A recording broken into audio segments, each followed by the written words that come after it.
In this video, we're going to show you how to connect to an instrument. In this particular case, it happens to be a RTS, or robotic total station. So the first thing I want to do is I want to go to the device button up top.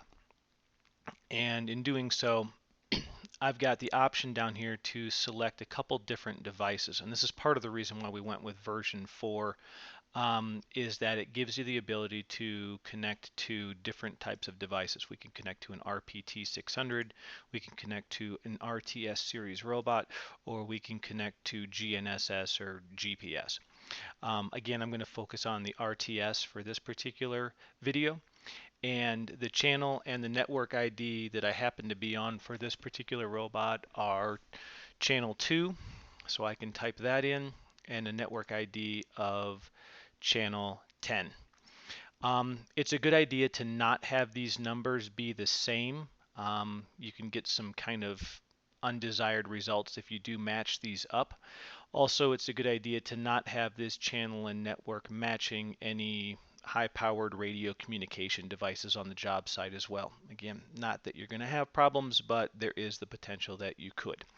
So now that I've got the channel and the network ID assigned, I can go ahead and hit connect.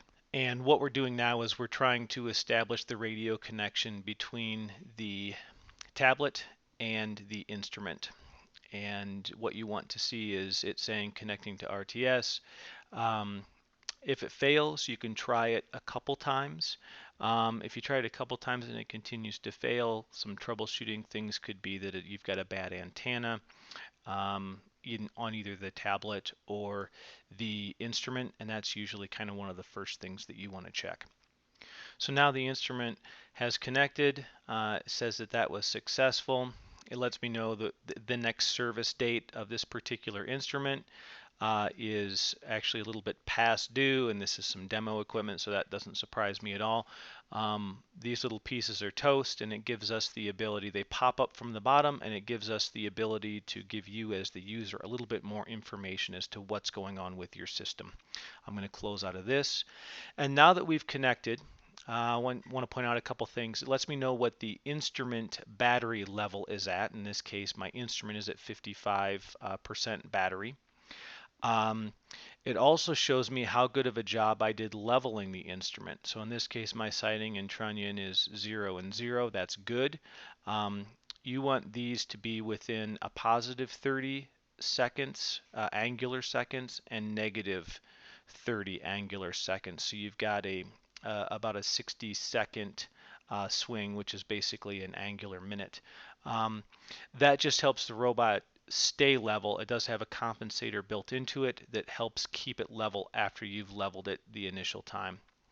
But now that we're connected, we can start interfacing with not only the robot, we can go to the joystick button, and now we've got control of not only using the joystick features, making the robot turn left and right, up and down.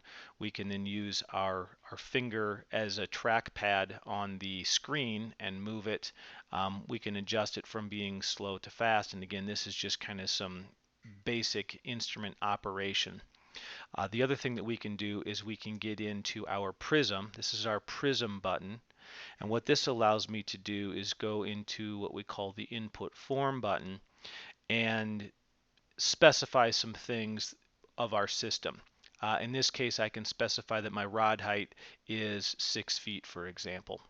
And then I can get back out of the input form button. I can also specify what type of prism that I'm using. I'm using, in this case, an MT1000, and I happen to be on channel 1. And again, we can get to the rod height here as well. So every time you change from a different prism, okay, it's going to give you the ability to adjust the rod height if you need to. But again, I'm on an MT1000, and I'm active, which means it's on, and I'm on channel 1.